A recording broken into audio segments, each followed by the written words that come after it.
Hi everyone, welcome to our channel. तो students, आज हम स्टार्ट करने वाले हैं आपकी क्लास की जो हिंदी की बुक है वसंत, उसका चैप्टर 6 रक्त और हमारा शरीर। रक्त को आप और भी वर्ड के नाम और अलग अलग नाम से जानते होंगे, जैसे कि आपने ब्लड, खून और बाकी चीज़ें। हमारा शरीर, आपकी जो बॉडी है, उसके बारे में जानेंगे। चलिए देखते हैं, लेकिन उससे पहले यहाँ पे मैं आपको एक चीज़ बताना चाहूँगी, लेकिन वो पहले कहानी अब स्टार्ट कर देते हैं, फिर बताऊँगी।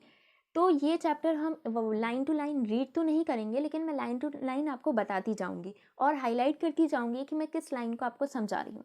चलिए बिना टाइम वेस्ट किए स्टार्ट करते हैं। जो दिव्या है स्टूडेंट्स, वो अनिल की छोटी बहन है। जैसे आपके भी छोटे भाई बहन होंगे, वैसे ही अनिल की जो छोटी बहन है उसका नाम दिव्या है। वो शुरू से कैसी है? वो शुरू से कमज़ोर है। आपके भी कुछ भाई बहन होंगे जो कमज़ोर होंगे, कुछ होंगे जो अच्छे होंगे, तंदुरुस्त होंगे, मोटे हट्टे खट्टे होंगे। आप भी कमज़ोर हो सकते हैं। तो ऐसे ही क्या है, जो दिव्या है, अनिल की छोटी बहन है, वो कमज़ोर है, दुबली पतली है, उसको कमज़ोरी रहती है। वो कमज़ोर तो शुरू से है, लेकिन कुछ दिनों से उसे क्या हो रही है, थकान महसूस हो रही है। मतलब छोटी छोटी चीज़ों में थोड़ा सा ही काम करके वो थक जाती है, बैठे बैठे भी थक जाती है और बाकी चीज़ें।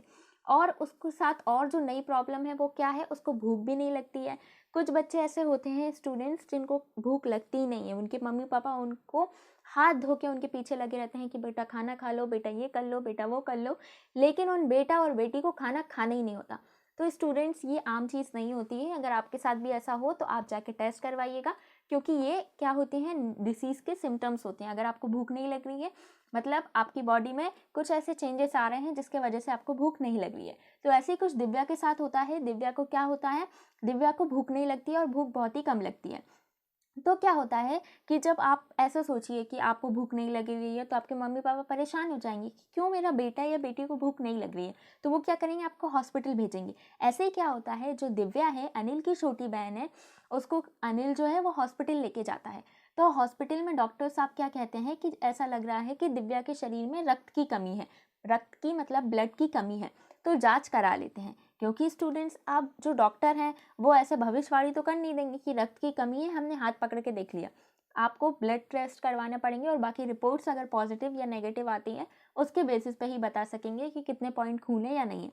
तो ऐसे ही कुछ क्या होता है, ऐसे ही दिव्या के साथ होता है। दिव्या को डॉक्टर कहते हैं कि आप इसका ब्लड चेकअप करवा लिए, मतलब ब्लड टेस्ट करवा लिए, जिससे पता चलेगा कि इसकी बॉडी में कितना ब्लड है। तो स्टूडेंट्स, यहाँ पे क्या होता है, जब दिव्या को कहा जाता है तो जो जैसे आप लोग कभी हॉस्पिटल गए होंगे तो आपने देखा होगा, जैसे ये हॉस्पिटल है, तो हॉस्पिटल के करीब ही बगल वाली बिल्डिंग में या फिर एक दो बिल्डिंग्स छोड़ के या एक दो मल्टीज छोड़ के आपको क्या दिखता है, एक लेबोरेटरी दिखती है। वहाँ पे आप जांच करवा सकते हैं। कभी कभार हॉस्पिटल के अंदर भी लैब्स होते हैं जो क्या करते हैं, जो चेकअप और आपकी रिपोर्ट्स वगैरह देते हैं, टेस्ट करते हैं। तो ऐसे ही होता है अनिल के साथ। अनिल क्या करता है, जो सामने वाले कमरा होता है जहाँ पे जांच हो रही होती है, जहाँ पे टेस्ट हो रहे होते हैं, वहाँ पे अपनी बहन को ले जाता है। लेकिन स्टूडेंट्स, जब अनिल वहाँ पे अपनी बहन को ले जाता है तो वो देखता है कि वहाँ पे उसे कौन दिखती है, वहाँ पे उसे उसकी जान पहचान की डॉक्टर दीदी दिखती है। आप ऐसा मान लिए कि अनिल उन दीदी से बहुत पहले मिला होगा, फिर उन्हीं के वो रिलेटिव्स भी हो सकते हैं और जान पहचान की। लेकिन यहाँ पे एक नई बीमारी का अभी आप सुनेंगे, जो किसको है, जो डॉक्टर साहब, डॉक्टर दीदी किसको बताएंगी, अनिल की बहन दिव्या को बताएंगी। तो उस बीमारी के बारे में आपको मैं थोड़ा सा फिर बता देती हूँ, ताकि क्या हो, आप कंफ्यूज ना हो। चलिए देखते हैं। ये देखिए, उस बीमारी के सिम्टम्स अगर मैं आपको बताऊं तो इसको एनीमिया बोलते हैं। एनीमिया में क्या होता है स्टूडेंट्स, लोग बहुत ही ज़्यादा वीक फील करते हैं। आपको ऐसा लगता है कि आप दिन भर सोते रहें या दिन भर आराम करते रहें। दूसरी चीज़, आपको सांस लेने में प्रॉब्लम होती है। तीसरी चीज़, आप जब इन्फेक्शन आपकी बॉडी में बढ़ता है तो आपको एक अजीब सी फीलिंग आती है, ना ही आपको खाना अच्छा लगता है, ना ही दूसरी चीज़, आँख के नीचे ये जो चीज़ होती है, सरफेस होती है, ये बहुत ज़्यादा रेड हो जाती है। और आपको बहुत ज़्यादा, आपके जो हाथ पैर होते हैं वो कोल्ड लगता है। और आपको क्या होता है, हाँ, आपको खांसी आती है, आपको जो कफ टाइप होता है, ऐसा होता है। तो ये सारे सिम्टम्स स्टूडेंट्स एनीमिया हैं, एनीमिया के होते हैं। अगर आपको ऐसा कोई भी सिम्टम्स है या आपके परिवार में किसी को भी हो, तो आप क्या समझेंगे, आप ये समझेंगे कि एनीमिया के सिम्टम्स हैं, ब्लड की कमी है, आपको अगर कमज़ोरी लग रही है, और ये सारे सिम्टम्स होंगे। मैं आपको ये सिर्फ जीके जनरल नॉलेज के बेसिस पे बता रही हूँ, ताकि आपको आगे कहीं ना कहीं काम आ सके। चलिए बिना टाइम वेस्ट किए अब चैप्टर्स को अपन रेगुलर रखते हैं। अब देखिए यहाँ पे क्या होता है, दिव्या को जो अनिल है वो उसका भाई है, वो कहाँ ले जाता है, लेबोरेटरी में ले जाता है जांच के लिए। वहाँ पे अनिल को उसकी डॉक्टर दीदी दिखती है जो उसको जानती है। फिर अनिल क्या कहता है, अनिल डॉक्टर दीदी को बताता है कि दिव्या को खून की जांच के लिए डॉक्टर ने आपके पास भेजा है। तो जब ये सारी बातें अनिल की कौन सुनता है, डॉक्टर दीदी सुनती हैं। तो वो दिव्या की उंगली से क्या करती हैं, उंगली को पकड़ती हैं और उससे रक्त निकाल लेती हैं, ब्लड निकाल लेती हैं। अगर बच्चों आपने कभी ब्लड टेस्ट करवाया होगा तो आपको पता होगा कि जो आपकी उंगली होती है उससे एक बहुत ही जो सुई जिसको आप बोलते हैं सिरिंज वगैरह, उससे वो लेंगे, आपको एक छोटा सा कट्टा मारेंगे, सुई जैसे रहते हैं वो, और फिर आपका ब्लड वो स्लाइड में ले लेती हैं और स्लाइड में क्या करती हैं, स्लाइड को माइक्रोस्कोप में देखती हैं ताकि पता चल सके। तो स्टूडेंट ऐसे ही कुछ दिव्या के साथ होता है। दिव्या के साथ क्या होता है, जो डॉक्टर दीदी होती हैं वो उसके रक्त को ले लेती हैं एक बूंद, और छोटी सी शीशी जो होती है, एक बॉटल टाइप जो होती है, उसमें डाल देती हैं और फिर उसको स्लाइड में रख देती हैं ताकि वो आगे देख लेंगी। और स्टूडेंट्स वो किससे, अनिल से। जो अनिल उसका भाई है ये बैठा है, और दिव्या ये है, और डॉक्टर दीदी ये है। आप समझ रहे हैं ना, ये जो आपको फोटो दी जा रही है, इमेज दी जा रही है, उससे आप समझिए। तो स्टूडेंट्स यहाँ पे क्या होता है, जब ये पूरी प्रोसेस हो जाती है कि खून ले लिया, स्लाइड में रख दिया, फलाना ढिमका, तो स्टूडेंट्स क्या होता है, फिर डॉक्टर दीदी अनिल से कहती हैं कि बेटा कल तुम आना और दिव्या की रिपोर्ट ले जाना। अब स्टूडेंट्स अगले दिन की क्या कहानी होती है, चलिए देखते हैं।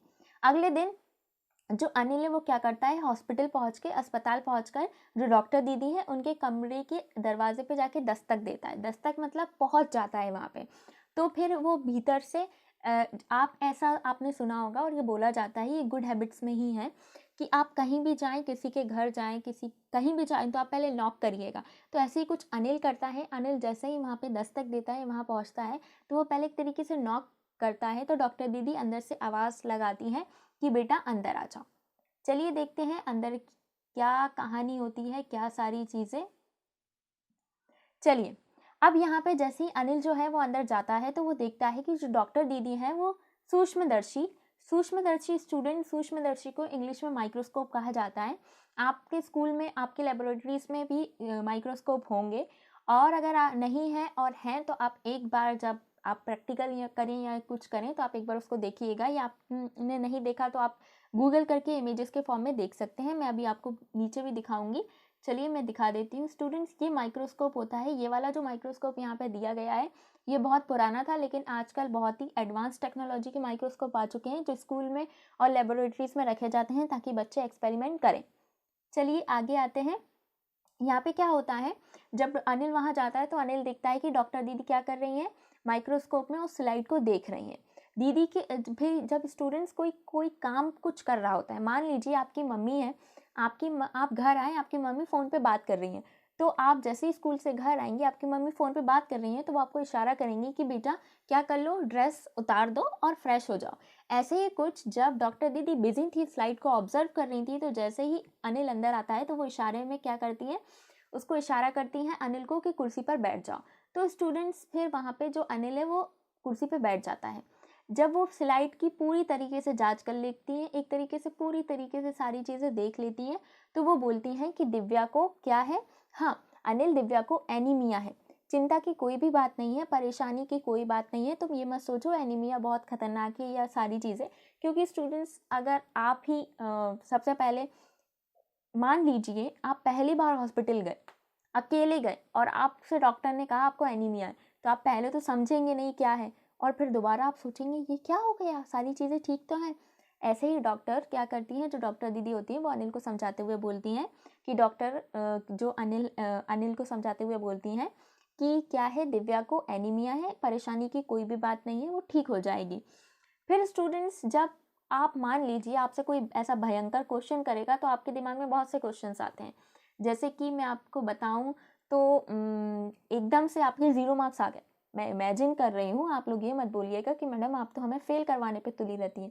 ऐसी कोई बात नहीं है बेटा, इमेजिन कर रही हूँ, भला भला इमेजिन करते रहना चाहिए। मान लीजिए आपके 0 मार्क्स आ गए, आपने सब कुछ लिखा है, तो आप टीचर के पास जाएंगे और टीचर से कहेंगे ये सब क्या है। आप गुस्सा भी होंगे कि मैम नहीं, आप सारा पेपर चेक करिए हमारा, मैम नहीं हमारा पेपर अच्छे से चेक करिए, मैम आंसर पढ़ लिए, ऐसे ड्रामा भी आप करेंगे। ऐसे ही कुछ जब ये सारी चीज़ों के बारे में अनिल सुनता है तो अनिल एक तरीके से एक्साइटमेंट आ जाती है उसके अंदर, और वो डॉक्टर दीदी से पूछता है कि एक सवाल पूछूं। तो डॉक्टर दीदी बोलती है, हाँ बेटा, जो तुम्हें पूछना है पूछ सकते हो।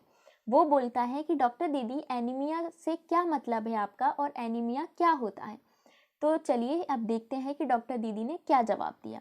डॉक्टर दीदी उससे कहती हैं स्टूडेंट्स कि ये जानने के लिए क्या करना पड़ेगा, अगर तुम अनिल से बोलती हैं वो कि अगर तुम्हें एनीमिया के बारे में जानना है तो तुम्हें ब्लड के बारे में, रक्त के बारे में जानना होगा। डॉक्टर दीदी उससे कहती हैं कि जो रक्त होता है, जो आपको रेड कलर का दिखता है, वो आपके लिए तो बहुत नॉर्मल है कि लाल कलर का है, खून लाल है, फलाना ढींगा। लेकिन स्टूडेंट्स, वो भानुमति का पिटारा होता है। अब आप सोच रहे होंगे कि मैडम जी, ये भानुमति का पिटारा क्या होता है। बच्चों, भानुमति का पिटारा मतलब ऐसा कोई भी पिटारा जिसमें अलग अलग चीज़ों का क्या है, कॉम्बिनेशन है। मान लीजिए आपकी क्लास है, वो उसको आप एक एग्जाम्पल सेट कर सकते हैं, एक बड़ा भानुमति का पिटारा। पिटारा मतलब बॉक्स या कोई भी चीज़, डब्बा, आप समझ सकते हैं ऐसा। आपकी क्लास में अगर 40 से 50 या 60 स्ट्रेंथ है, स्टूडेंट्स हैं, सब अलग अलग होंगे, सबका अपीयरेंस अलग होगा, सबका नेचर अलग होगा, सबका इंटेलिजेंस IQ लेवल अलग होगा, कोई कम अच्छा पढ़ता होगा, कोई ज़्यादा। तो ऐसे ही स्टूडेंट्स वो भानुमति का पिटारे का एग्जाम्पल देती हुई अनिल को क्या बताती हैं डॉक्टर दीदी, ब्लड को समझाने की कोशिश करती हैं। वो बोलती हैं कि जो भी ब्लड आप देखते हैं, जो भी आपको लाल कलर का खून दिखता है, वो 2 पार्ट में डिवाइड होता है, उसके 2 भाग होते हैं। अब वो 2 भाग कौन कौन से होते हैं? एक तो पहला भाग जो होता है उसे हम प्लाज्मा कहते हैं। अब आप सोच रहे होंगे मैडम, एक हम तो अपने पी से ही परेशान थे, पैरेट से, और आप ये प्लाज्मा और ले आई। लेकिन बच्चों सब्र करिए, मैं आपको बता रही हूँ। प्लाज्मा कहते हैं, और जो दूसरा भाग होता है स्टूडेंट्स, उसे कण कहते हैं। और उन्हीं कण में क्या होते हैं, कुछ लाल कण होते हैं और कुछ सफ़ेद कण होते हैं, जिनका रंग अलग अलग होता है। फिर उसके अलावा प्लेटलेट्स भी होती हैं। तो यहाँ पे बहुत से न्यू टर्म्स आपने देखे। पहली चीज़ जो आपको याद रखना है वो है क्या, प्लाज्मा। दूसरी चीज़ रेड ब्लड सेल, जिनको हम बोलते हैं यहाँ पे हिंदी में आप उसको लाल कण बोलेंगे। वाइट ब्लड सेल, जिसको आप यहाँ पे क्या बोलेंगे, सफ़ेद कण बोलेंगे। और प्लेटलेट्स, जिसको आप विषाणु बोलेंगे। चलिए ये आगे देखते हैं कि उसके बारे में क्या इन्फॉर्मेशन दी जा रही है। ये जो कण होते हैं स्टूडेंट्स, चाहे वो रेड ब्लड सेल्स हों, वाइट ब्लड सेल्स हों, या लाल कण हो या सफ़ेद कण हो, ये सारे कण क्या होते हैं, प्लाज्मा में तैर रहे होते हैं। मान लीजिए ये क्या है, प्लाज्मा। ये जो मैंने बनाया है ये पूरा प्लाज्मा है। अब यहाँ पे ये है A, ये है रेड ब्लड सेल, ये है B, ये है वाइट ब्लड सेल, ये है प्लेटलेट्स। ये तो मान लीजिए ये तीनों चीज़ें क्या हैं, ये एक तरीके से कण हैं। ये किस में तैर रहे होते हैं, प्लाज्मा में तैर रहे होते हैं। जैसे कि मान लीजिए ये पानी है, और पानी में अगर मछली तैर रही है तो पानी क्या हो गया, पानी प्लाज्मा हो गया, और जो मछली है वो क्या हो गई, कण हो गई। तो ऐसे ही सारे एग्जाम्पल देखिए, जो दीदी हैं वो अनिल को समझाती हैं कि ये जो कण होते हैं ये सब प्लाज्मा में तैर रहे होते हैं। इतना कहकर जब डॉक्टर दीदी ने माइक्रोस्कोप के नीचे एक स्लाइड लगाती हैं डॉक्टर दीदी, और उसको फोकस करती हैं। फोकस मतलब स्टूडेंट सेट किया जाता है माइक्रोस्कोप, जिससे अच्छे से आपको क्या दिख सके, स्लाइड दिख सके। अगर आपने ऐसा नहीं किया है तो आप करिएगा, और अगर आपने नहीं किया तो सब्र भी करिएगा, क्योंकि आने वाली क्लासेस में, नेक्स्ट क्लासेस में आप लोग वैसे ही जब प्रैक्टिकली करेंगे बायो में और बाकी चीज़ों में, तो आपको ये सब करना पड़ेगा। और फिर वो स्टूडेंट्स अनिल से कहती हैं, मैं माइक्रोस्कोप लेके, सूक्ष्मदर्शी लेके, कि तुम्हें जो भी दिखाई दे रहा है इसमें वो देखो। चलिए देखते हैं कि अनिल को क्या दिखाई देता है और हम लोग उससे क्या समझ सकते हैं। जब स्टूडेंट्स अनिल स्लाइड को देखता है तो वो बहुत ज़्यादा क्या हो जाता है, आश्चर्य हो जाता है, वो बहुत ज़्यादा हैरान हो जाता है, और वो उछल पड़ता है कि यार रक्त की एक बूंद में इतनी सारी चीज़ें कैसे हो सकती हैं। मान लीजिए आपको अगर एक जो वाटर का ड्रॉपलेट होती है उसको रख दिया जाए और उसके सारे कंपोनेंट्स बताए, तो आप भी बहुत ज़्यादा क्या हो जाएंगे, हैरान हो जाएंगे कि मैडम ऐसा कैसे हो सकता है, इतनी सी बूंद में इतनी सारी चीज़ें कैसी हो सकती हैं। तो स्टूडेंट्स ये आपको लगता है, लेकिन जैसे जैसे आप चीज़ों को पढ़ेंगे समझेंगे, बहुत ही नॉर्मल लगेगा, और आपके अंदर और ज़्यादा एक्साइटमेंट आएगी कि आप नई चीज़ों को क्या करें, रिसर्च करें और डिस्कवर करें। चलिए देखते हैं स्टूडेंट्स, ये जो आपको दिख रहे हैं ये रेड ब्लड सेल है, इन्हें रेड ब्लड सेल के नाम से जाना जाता है। और जो आपने वो बहुत सी चीज़ें देखी होंगी, जैसे कि इमरती होती है, जलेबी तो अलग अलग शेप की होती है, लेकिन इमरती का जो शेप होता है वैसे ही रेड ब्लड सेल का शेप होता है। तो आप इस चीज़ से दिमाग में रखिएगा कि जैसे इमरती होती है वो भी एक तरीके से ऑरेंज कलर की होती है, लाइट ऑरेंज, वो टोटल रेड नहीं होती है, लेकिन जो रेड ब्लड सेल होते हैं, लाल कण होते हैं, वो बिल्कुल लाल सुरख लाल कलर के होते हैं और वो इमरती ही की तरह होते हैं। चलिए आगे देखते हैं। जब अनिल स्लाइड देखता है तो वो बहुत ज़्यादा हैरान हो जाता है कि इतनी छोटी सी चीज़ में इतनी सारी चीज़ें कैसे हो सकती हैं। फिर स्टूडेंट्स, जो डॉक्टर दीदी होती हैं, वो उससे बोलती हैं कि ये जो लाल कंड है ये बिल्कुल बालूशाही की तरह दिखते हैं और ये जो गोल और दोनों तरफ अवतल है, ये देखिए रेड ब्लड सेल आपको ऐसा दिखता है। यहाँ पे थोड़ी सी उसमें स्पेस होती है और वो रेड कलर का होता है। तो वहाँ पे वो बताती हैं कि ये बीच में से दबे हुए होते हैं। अब दबे हुए का एग्जाम्पल आप यहाँ से देख सकते हैं। ये देखिए बीच में दबे हैं और आसपास फूले हुए हैं। फूले मतलब आप कोई भी एग्जाम्पल लेके उसको समझ सकते हैं। और स्टूडेंट्स, यहाँ पे डॉक्टर दीदी उसको ये भी बताती हैं कि अगर 1 मिलीमीटर रक्त लें तो उसमें 40 से 55 लाख कण मिलेंगे। तो आप इमेजिन कर सकते हैं, आप सोच सकते हैं कि अगर आप अपना एक बूंद भी ब्लड ले रहे हैं तो उसमें 40 से 55 लाख तक रेड ब्लड सेल, लाल कण मिलते हैं। इसके कारण ही स्टूडेंट्स, रेड ब्लड सेल के वजह से ही, लाल कण के वजह से ही जो आपका खून है वो कैसा दिखता है, वो लाल कलर का दिखता है। और ये आपको बहुत अलग अलग तरीके से मदद करता है। कैसे मदद करता है? जो भी ऑक्सीजन आप लेते हैं, जो भी ऑक्सीजन आपको एटमॉस्फेयर में प्रेजेंट है, आप ले रहे हैं, सांस ले रहे हैं, उस ऑक्सीजन को क्या पूरे शरीर के हिस्से तक कौन पहुंचाते हैं? वो कौन पहुंचाता है? ब्लड ही पहुंचाता है। और ब्लड में सबसे ज़्यादा क्या है? रेड ब्लड सेल है। तो एक तरीके से रेड ब्लड सेल ही पहुंचाता है। और स्टूडेंट्स, इनका जो लाइफ होती है पूरी, इनकी जो लाइफ स्पैन होता है, एक तरीके से इनकी जो ज़िंदगी का टाइमिंग होता है वो ज़्यादा नहीं होता है, कुछ 4 महीने ही ये जीवित रहते हैं। अब आप सोच रहे होंगे अनिल की तरह कि अगर 4 महीने जीवित रहते हैं तो फिर आगे क्या? तो ऐसे ही कुछ स्टूडेंट्स 4 महीने के बाद ये एक एक करके मरते हैं, साथ में ही नहीं मर जाते। कुछ आज मरेंगे, कुछ कल मरेंगे, फिर ऐसे करके जैसे जैसे उनकी उम्र होती जाती है, इंसान जाता रहता है, वैसे ही ये लोग भी जाते रहते हैं। तो फिर स्टूडेंट्स, क्या होता है, अनिल के दिमाग में ये क्वेश्चन आता है कि अगर सब मर जाते हैं तो फिर ऐसे तो आपकी बॉडी में ब्लड ही खत्म हो जाएगा, क्योंकि सारे रेड ब्लड सेल एक एक करके मर जाएंगे। लेकिन स्टूडेंट्स, ऐसा नहीं होता। डॉक्टर दीदी उसको मुस्कुराकर जवाब देती हैं। ऐसा आपके दिमाग में भी आया होगा कि अरे मैडम, अगर 4 महीने की इनकी लाइफ स्पैन होती है तो फिर तो ये धीरे धीरे सब मर जाएंगे, हमारी बॉडी में तो ब्लड खत्म हो जाएगा, फिर हम भी ऊपर चले जाएंगे। अरे बेटा, इतना नहीं सोचते, अभी से अपनी इतनी अकल नहीं लगाओ। चलो, ये छोटा सा मजाक था। चलिए आगे देखते हैं। तो स्टूडेंट्स, जब ये अनिल सवाल पूछता है कि ऐसे तो डॉक्टर दीदी सारे हमारे रेड ब्लड सेल मर जाएंगे, तो फिर जो डॉक्टर दीदी होती है वो मुस्कुराकर उसे जवाब देती है, नहीं बेटा, ऐसा नहीं होता। शरीर में हर समय नए कण बनते हैं, मतलब हर मिनट, हर सेकंड में कुछ नए सेल्स जो होते हैं, जो नए ब्लड सेल्स होते हैं, उनका क्या होता है? उनका फॉर्मेशन होता है। और स्टूडेंट्स, जो मर गए उनका स्थान कौन ले लेता है? जो अभी पैदा हुए हैं। मान लें, आपको पता है कि डेली अगर ऑल ओवर इंडिया की बात की जाए तो बहुत से हज़ारों की तादाद में लोग क्या होते हैं, लोगों की डेथ होती है। लेकिन स्टूडेंट्स, वहीं 1 मिनट में, 1 सेकंड में बर्थ रेट भी तो है अपना उतना है कि एक जो चाइल्ड है वो भी बर्थ लेता है, वो भी पैदा होता है। तो जो बुजुर्ग लोग हैं या जो जवान लोग हैं जो ऊपर चले जाते हैं, उनकी प्लेस हमारी लाइफ स्टाइल में कौन लेते हैं? जो बच्चे पैदा होते हैं। वैसे ही स्टूडेंट्स, यहाँ पे जो मर जाते हैं, जो रेड ब्लड सेल या जो लाल कण मर जाते हैं, उनकी प्लेस कौन रहते हैं? जो नए पैदा हुए होते और नए बने हुए लाल कण होते हैं, वो उनकी प्लेस ले लेते हैं। चलिए स्टूडेंट्स, आपको समझ में आया? अब यहाँ पे कुछ अच्छी चीज़ें बताई जा रही हैं आपको कि आप कैसे इन सारी बीमारियों से, एनीमिया से या खून की कमी से बच सकते हैं। चलिए वो देखते हैं, क्योंकि वो इम्पॉर्टेंट है, आपको अपनी लाइफ में बहुत जगह वो काम आ सकती है। तो स्टूडेंट्स, जो नष्ट कण होते हैं वो मैंने आपको बता दिया है। लेकिन स्टूडेंट्स, हड्डियों के बीच के जो भाग होते हैं, जो मज्जा होते हैं, वो भी एक तरीके से कारखाने होते हैं रेड ब्लड सेल्स के। आपके जो जॉइंट्स होते हैं वो क्या करते हैं स्टूडेंट्स? एक तरीके से कारखाने होते हैं रेड ब्लड सेल से। तो स्टूडेंट्स, आपको क्या करना चाहिए? ऐसे प्रोटीन वाले, ऐसे मिनरल्स वाले, ऐसे विटामिन्स वाले आपको क्या करना चाहिए? फूड लेना चाहिए, जिससे आपकी हेल्थ बनी रहे और आप हमेशा, आपकी बॉडी नए ब्लड सेल्स को हमेशा बनाती रहे, और पुराने को क्या करके, पुराने अगर जाएंगे और नए नहीं बनेंगे तो परेशानी है। इसलिए आपको हमेशा क्या करना चाहिए? आपको ग्रीन वेजिटेबल्स को, मिल्क को, फिश को और एग्स को अपनी डाइट में शामिल रखना चाहिए। वो डाइट लेना चाहिए आपको जो प्रोटीन रिच हो, जो विटामिन रिच हो, जिसमें सारी चीज़ें हों। एक बैलेंस डाइट के तौर पे आपको लेना चाहिए। चलिए आगे देखते हैं स्टूडेंट्स। ये देखिए, अब अब यहाँ पे फिर से अनिल के मन में एक क्वेश्चन आता है। चलिए उसका क्वेश्चन बाद में देखेंगे, लेकिन पहले हम ये जान लेते हैं। अगर स्टूडेंट्स मान लीजिए कि कोई इंसान है वो बैलेंस डाइट नहीं ले रहा है, तो उसके साथ क्या होगा वो भी तो आपको पता करना पड़ेगा।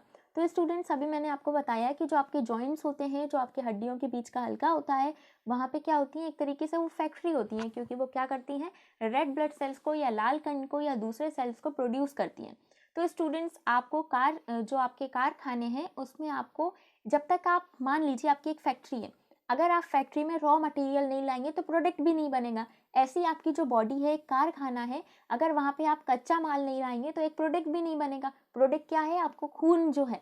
तो स्टूडेंट्स, जब आप प्रोटीन रिच डाइट और ये सारी चीज़ें नहीं लेते हैं तो क्या होता है, आपकी बॉडी में रक्त की कमी हो जाती है, ब्लड की कमी हो जाती है, खून की कमी हो जाती है, जिसे हम एनीमिया बोलते हैं। चलिए स्टूडेंट्स, और क्या क्या बताया जा रहा है देखते हैं। तो स्टूडेंट्स, यहाँ पे जो अनिल है वो यहाँ पे ये बोलता है कि अगर हम लोग बैलेंस डाइट लेते हैं, किससे बोलता है, डॉक्टर दीदी से बोलता है कि अगर हम लोग बैलेंस डाइट लेते हैं, एक बैलेंस फूड लेते हैं, सारी प्रोसेस करते हैं, तो क्या हमें खून की कमी नहीं होगी। तो स्टूडेंट्स, यहाँ पे और भी चीज़ें हैं जो डॉक्टर दीदी उसको एक्सप्लेन करते हुए बोलती हैं। हाँ, ये कहना काफ़ी हद तक सही है कि अगर आप बैलेंस डाइट लेते हैं या आप हरी सब्जियाँ खाते हैं, और स्टूडेंट्स आपको तो पता होगा आजकल के स्टूडेंट्स कैसे हो गए, आजकल के बच्चे कैसे हो गए हैं, हर इंसान को फास्ट फूड पसंद है, चाइनीज़ फूड पसंद है, किसी को ग्रीन वेजिटेबल, पल्सेस और सारी चीज़ें पसंद है ही नहीं, क्योंकि हम लोग ऐसी टेक्नोलॉजी और ऐसे उसके टाइम पर रह रहे हैं कि हमको सिर्फ क्या चाहिए, बस कंफर्ट जोन, टेस्ट के पीछे हम लोग पागल हैं। इसी की वजह से इतनी सारी बीमारी हम लोगों को लग जाती हैं, और एक छोटी छोटी एज में आजकल बच्चों को बहुत बड़ी बड़ी बीमारियां हो रही हैं। इसलिए मैं आपसे यही कहूँगी कि आप जितना हो सके फास्ट फूड को अवॉइड करिएगा और ग्रीन वेजिटेबल्स और मिल्क वगैरह और पल्सेस वगैरह पे ध्यान दिएगा।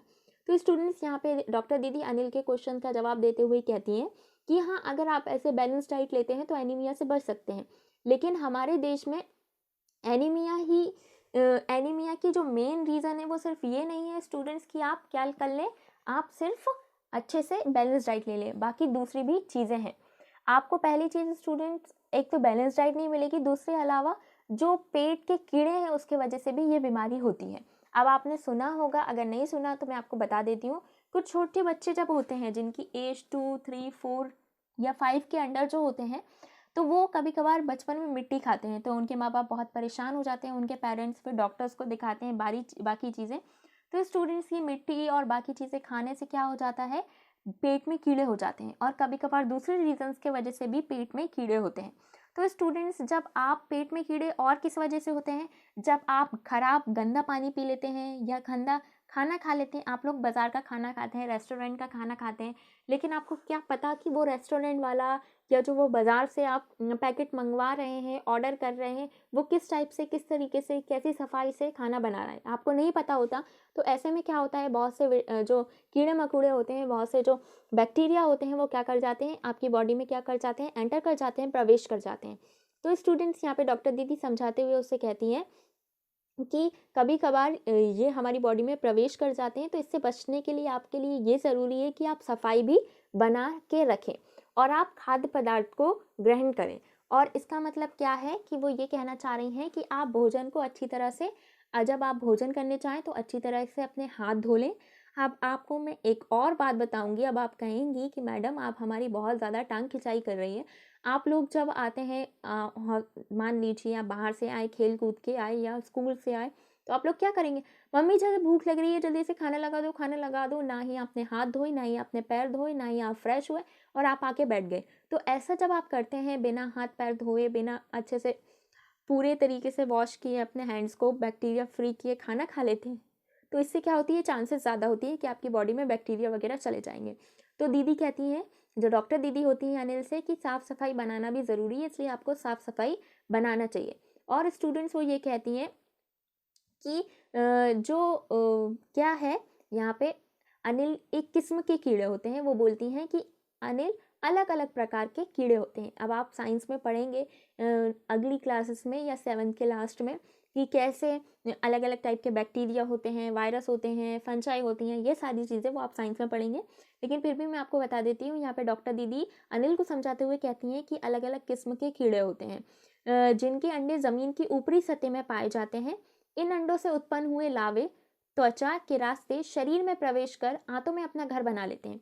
तो वो यही कहती हैं कि अलग अलग किस्म के कीड़े होते हैं और कुछ कीड़ों के जो अंडे होते हैं वो ज़मीन पे होते हैं, मतलब जो फर्श है वहाँ पे होते हैं। आप लोग फर्श में कभी कभार बैठ जाते हैं, आप ग्राउंड में खेल रहे होते हैं तो आप बॉल उठाते हैं, उसी में खेलते हैं, वो सारी चीज़ें। तो इस तरीके से क्या होता है, उनका जो लावा होता है वो कहाँ कहाँ चले जाते हैं, आपके बॉडी में आ जाएगा, आपकी स्किन पे आ जाएगा, उससे आपकी बॉडी के अंदर चला जाएगा और फिर क्या होगा, वो आपकी आंतें जो हैं, आपकी बॉडी के जो मेन ऑर्गन से वहाँ पे जगह बना लेगा और इस तरीके से क्या करेगा, वो आपको परेशान करेगा, एक तरीके से आपको बीमारियाँ देगा। तो स्टूडेंट्स यहाँ पे ये भी कहा जा रहा है कि जो शौचालय हैं वहाँ पे हमें जाना चाहिए। शौचालय जब आप जाते हैं तो खुले में शौच नहीं करना चाहिए। जो आपको पता है प्रधानमंत्री नरेंद्र मोदी जी जो हैं उन्होंने बहुत बड़ी मुहिम चलाई है कि आप खुले में शौच नहीं करें, और बाकी प्रोग्राम से उनके बारे में अभी डिटेल में नहीं बताऊंगी, लेकिन बस समझाने के लिए मैं आपको बता देती हूँ। और ये भी कि आप नंगे पैर बिना स्लीपर्स के या बिना शूज़ के इधर उधर भी नहीं घूमा करिए, क्योंकि स्टूडेंट इससे खतरा रहता है कि आपको क्या हो जाएगा, ऐसे जो वायरसेस हैं, बैक्टीरिया हैं, वो आपकी बॉडी तक पहुंच जाएंगे। चलिए देखते हैं। दीदी ये तो महत्वपूर्ण बात बताई आपने। दीदी से जो अनिल है वो कहता है कि हाँ दीदी आप सही कह रही हैं कि हमें साफ़ सफाई भी रखना चाहिए, क्योंकि स्टूडेंट्स आपको तो पता ही होगा, भारत जैसे कि इंडिया हो गया, या इंडिया की जो कुछ नेबरिंग कंट्रीज़ हैं, इंडिया है, पाकिस्तान है, और बाकी जो बांग्लादेश, नेपाल, भूटान, ये जो एशिया की कुछ लिखित थी या जो जिनके मैंने नाम बताए, ये ऐसी कंट्रीज़ हैं जहाँ पे मोस्टली बहुत ज़्यादा गरीबी भी है और बहुत ज़्यादा गरीबी के साथ बहुत ज़्यादा गंदगी भी है। क्योंकि स्टूडेंट्स ये जो गंदगी है वो हम लोग क्या करते हैं कि जो मिट्टी है वो हमारी पहचान है, लेकिन उसके अलावा हम लोग बहुत ज़्यादा अनडाइटली वे में भी रहते हैं, क्योंकि हम लोगों को इससे लेना देना नहीं है कि क्या है। क्योंकि स्टूडेंट्स जब गरीबी है, इंसान के पास पैसा नहीं है, तो वो अपने आप को मेंटेन भी नहीं कर पाता, क्योंकि हम जो जिस देश में, जिस कंट्री में रह रहे हैं, वहाँ पे जो एक नॉर्मल इंसान है उसकी सिर्फ ये रिक्वायरमेंट है कि उसको 2 टाइम की रोटी मिल जाए, चाहे वो सूखी रोटी क्यों ना हो। तो फिर स्टूडेंट्स आप ही सोचिए कि वो कैसे अपनी लाइफ को मेंटेन कर पाएगा, कैसे हाइजीन और बाकी चीज़ों के बारे में सोचेगा। तो स्टूडेंट्स इसकी गरीबी के साथ साथ हमारे वहाँ गंदगी भी है, जिसकी वजह से बीमारियाँ फैलती हैं। तो स्टूडेंट्स यहाँ पे क्या होता है, अनिल जो है वो ये सोचता रहता है कि हाँ डॉक्टर दीदी सही बता रही हैं। फिर वो ये भी बताती हैं डॉक्टर दीदी कि जो सफ़ेद कंड होते हैं, लाल कंड होते हैं, प्लेटलेट्स होती हैं, या उनका शरीर में क्या काम होता है। ये बहुत देर सोचने के बाद अनिल जो है वो किससे सवाल करता है, वो डॉक्टर दीदी से सवाल करता है। लेकिन स्टूडेंट्स ये जो आपको फ़ोटो दिख रही है इसको आप अच्छे से देख लिए।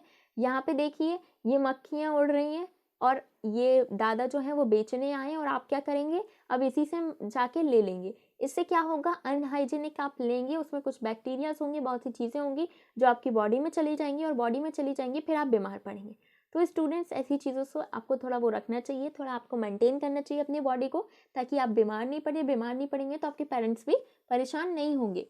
चलिए आगे देखते हैं। तो यहाँ पे अनिल का जो सवाल था वो आप अपने दिमाग में रखिएगा। वो पूछता है कि आपने लाल कंड के बारे में तो बता दिया, लेकिन सफ़ेद कंड और प्लेटलेट्स इन सब चीज़ों का क्या काम होता है।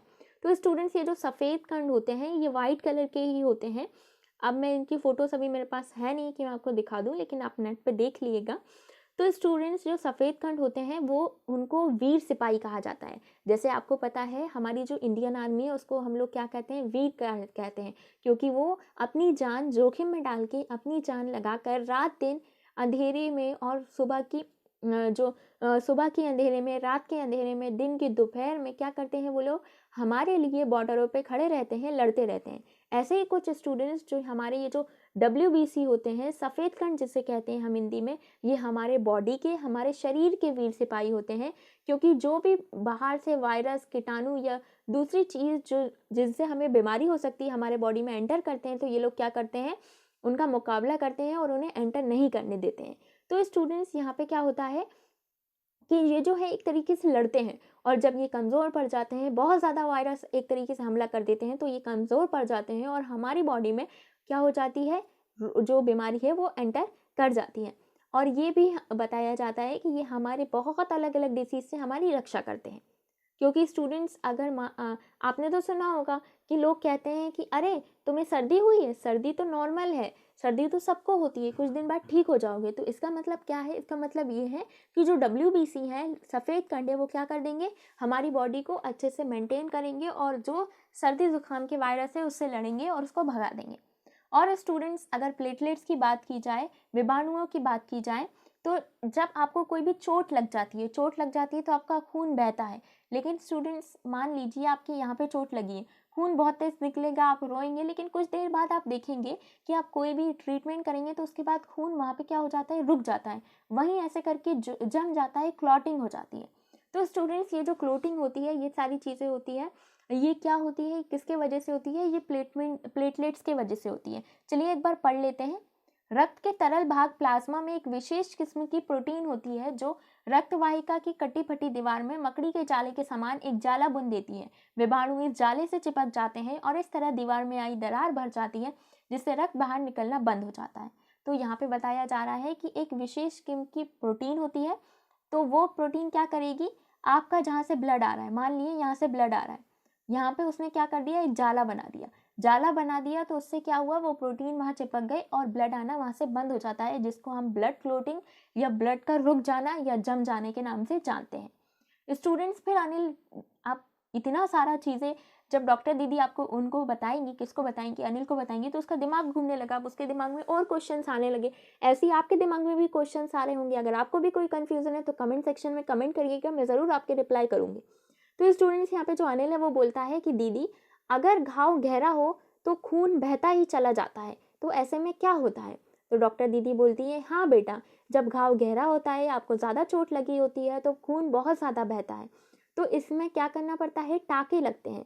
लेकिन डॉक्टर के पास जाते जाते अगर आपको बहुत ज़्यादा समय लग जाए तो आपको चोट के क्या करना चाहिए, परेशानियों से बचने के लिए और ब्लड को ज़्यादा नहीं बहे, ब्लड ज़्यादा नहीं निकले, इसके लिए क्या करना चाहिए, जो चोट जहाँ लगी है उसको क्या करना चाहिए, बहुत ही ज़ोर से किसी साफ कपड़े से बांध देना चाहिए। उससे क्या होगा स्टूडेंट्स, जो खून निकल रहा है वो बंद हो जाएगा। ये बहुत ही एक देसी टाइप का नुस्खा है, आप इसको इस्तेमाल कर सकते हैं और ये बहुत ही ज़्यादा काम भी आता है बहुत जगह। अगर मान लीजिए आपके घर से जो हॉस्पिटल है बहुत ज़्यादा दूर है, लेकिन आपके घर में किसी को बहुत ज़्यादा चोट लगी और खून बहुत ज़्यादा बह रहा है, आपको पता है खून ज़्यादा बहेगा तो क्या होगा, खून की कमी हो सकती है, एनीमिया हो सकता है, तो आप क्या करेंगे, कोई भी साफ अच्छा सा जो साफ है बैक्टीरिया फ्री कपड़ा है उसको लेंगे और उसको टाइट जिस जगह चोट लगी उसको बांध देंगे और हॉस्पिटल पहुंचने तक। फिर आप जब हॉस्पिटल पहुंच जाएंगे तो आपको पता है डॉक्टर्स बाकी ट्रीटमेंट तो कर ही देंगे। लेकिन स्टूडेंट्स, अगर रक्त बहुत ज़्यादा बह जाता है तो क्या होता है, उस पर फिर आपको क्या हो जाता है, बॉडी में रक्त की कमी हो जाती है, जो मैंने अभी आपको बताया। अनिल कहता है कि अगर किसी व्यक्ति का खून बहुत ज़्यादा बह जाए या बहुत ज़्यादा कम हो जाए तो उसके लिए क्या होता है। तो दीदी बोलती हैं कि अगर हर किसी का जो ब्लड होता है, रक्त होता है, वो एक सा नहीं होता, सबका ब्लड ग्रुप अलग होता है। आपको पता होगा, आप मान लीजिए आपका ब्लड ग्रुप ओ पॉजिटिव है, तो आपका जो दोस्त है या कोई और है उसका AB भी हो सकता है, A भी हो सकता है। तो स्टूडेंट्स, ऐसी बात है कि अलग अलग इंसान का अलग अलग ब्लड ग्रुप होता है, उसके ही आधार पर जो ब्लड ग्रुप है उनको 4 भागों में बांटा गया है। स्टूडेंट्स, ज़रूरत के हिसाब से, अगर स्टूडेंट्स मान लीजिए आपको ज़रूरत है, आपको ब्लड चाहिए, लेकिन ब्लड नहीं मिल रहा है, आपको कोई आपके घर में ऐसा नहीं है जो ब्लड दे, तो उसके लिए क्या किया गया है, ये अनिल पूछता है।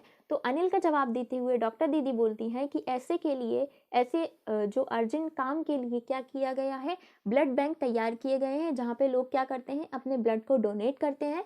बड़े बड़े हॉस्पिटल में और आजकल हर सिटीज़ में तो ऑब्वियसली रहते हैं, लेकिन अब जो नया काम आ रहा है, जो नए डेवलपमेंट हो रहे हैं, वहाँ पे गाँव में भी ब्लड बैंक हो गए हैं, ताकि गांव में किसी की बिना इलाज के जान नहीं चली जाए। क्योंकि आपको पता था पहले क्या होता था, गांव में सारी सहूलतें नहीं होती थी, तो लोग वो कुछ छोटी छोटी बीमारी से लोग क्या हो जाती थी, उनकी डेथ हो जाती थी, वो बेचारे मर जाते थे। तो स्टूडेंट्स, आजकल बहुत ज़्यादा ब्लड बैंक आ चुके हैं और लोग क्या कर रहे हैं, आजकल एक दूसरे ऑर्गेनाइजेशन एक दूसरे को क्या कर रहे हैं, मोटिवेट कर रहे हैं, ताकि वो क्या करें, ब्लड को डोनेट करें। और ब्लड को डोनेट लोग करते हैं ताकि क्या हो सके, किसी के बुरे वक्त में वो काम आ सके।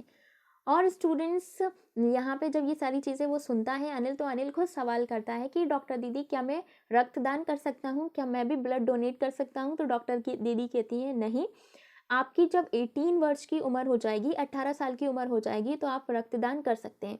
और उसके लिए आपको कम से कम क्या होता है, 300 मिलीमीटर रक्त ही लिया जाता है।